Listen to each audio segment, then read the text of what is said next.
Katotohanan sa relasyon ni Dominic Roque sa mayaman at powerful na politiko. Simula noong lumabas at pag-usapan ang tungkol sa hiwalayan at pag-call off ng engagement ni Bea Alonzo at Dominic Roque, ilang bersyon na rin ang narinig ng mga netizens sa dahilan ng kanilang breakup. Mabigat ang mga akusasyon na binabato sa showbiz couple na ito, kaya naman ang iba ay nagkakaroon na ng kalituhan sa kung ano ang paniniwalaan sa balitang ito. Isa na nga ang paglabas ng balitang nagdadawit sa pangalan ni Dominic Roque at isang mayaman na politiko. Sinasabi sa blind item na matagal na raw ang tungkol sa namamagitan sa aktor at kilalang politiko. Ang politiko rin na ito ay sinasabing nauugnay din sa entertainment industry. Hindi nga makapaniwala ang marami sa lumabas na detalye sa blind item, na ikinumpara rin sa sitwasyon ng naghiwalay din na showbiz couple matapos nilang ikasal ng 3 buwan. Base sa naisulat sa blind item ng isang kilalang entertainment news portal, pinangalanan ang mga ito bilang sina quiet performer, QP o si Bea Alonzo, at handsome dude, HD o si Dominic Roque. Nagsimula ang kwento nang aminin ng dalawa na opisyal na silang magkarelasyon. Wala ring kumontra sa pag-iibigan nila at tila almost perfect ang pagtutugma ng kanilang mga personalidad.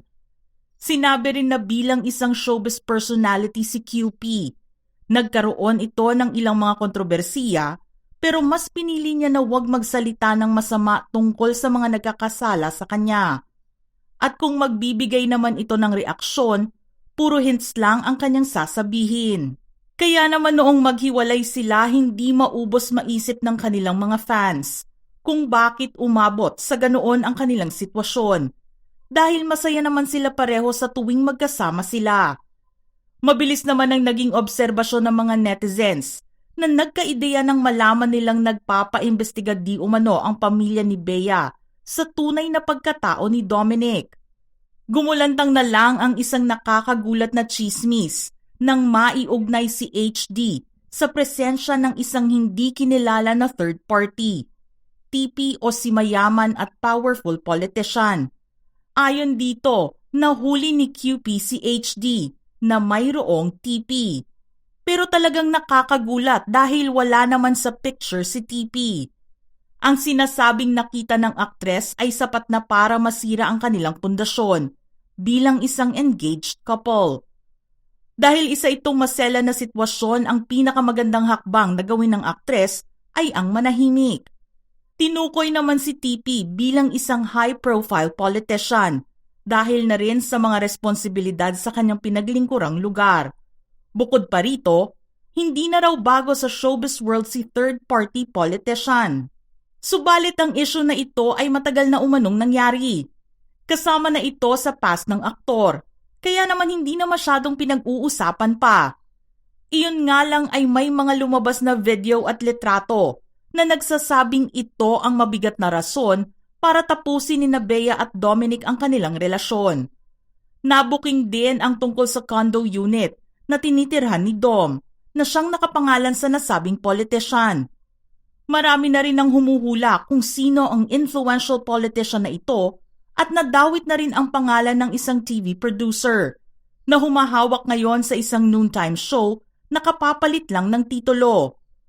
Ang taong nabanggit ay walang iba kundi ang CFO ng Tape Incorporated na si Dapitan Mayor Bullet Halushos.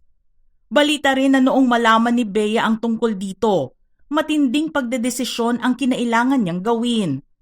Masakit man dahil buo ang tiwala na ibinigay niya kay Dom noon pa lang, ang hiwalayan na ito ang siyang tatapos sa mapait na ala-alang ito. Hindi naman pinalampas ni Mayor Bullet Halushos ang intrigang paglilink sa kanya kay Dominic. At tila nagparinig din sa mga netizens na gustong sirain ang kanyang pangalan. Sa kanyang social media account ay makikita ang ilang post na maaari na ring masabing mga sagot niya sa blind item na kumakalat. Aniya, may pa-condo program pala si Mayor, di naman ako aware, na sinamahan ng isang laughing face emoji. Ang sumunod naman ay nagsasabing, "Oh, Yung mga BF dyan, pwede nyo na ipasama sa akin mga GF nyo na may kalakip naman na winking face emoji. At dahil pinili nilang manahimik, maraming spekulasyon na hindi kapanipaniwala ang lumabas tungkol sa kanilang hiwalayan. Dahil dito, minabuti nilang maglabas na lang ng joint statement. Nang sa gayon ay matuldukan na ang maraming usapin sa kanilang personal na buhay. Inilabas nila pareho sa kanilang social media ang pahayag tungkol sa pagtatapos ng kanilang engagement.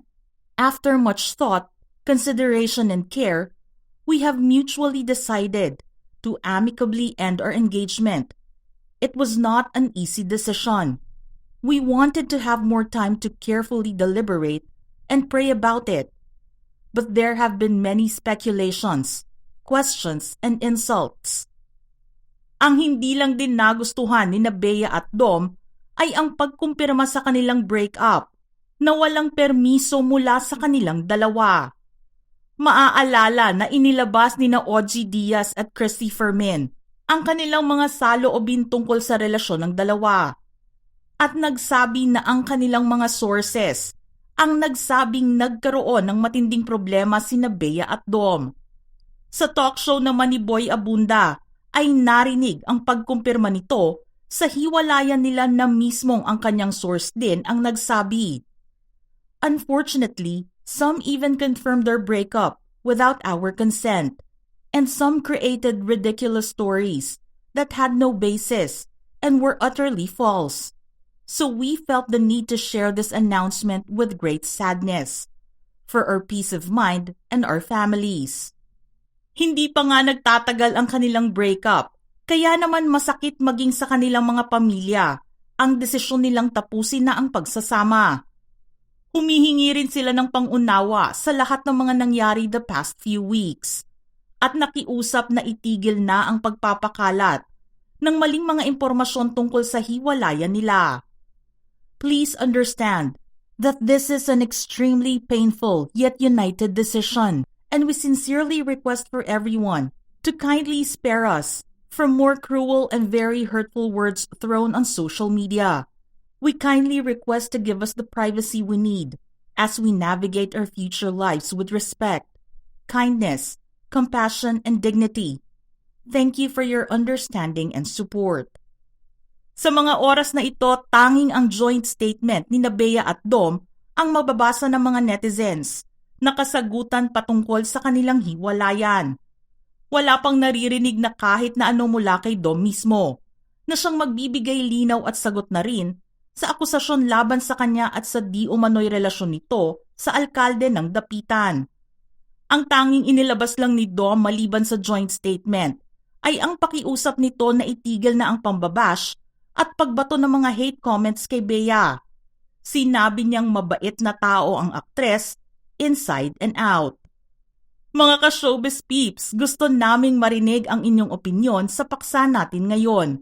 Anong masasabi niyo rito? Don't forget to type your comments below.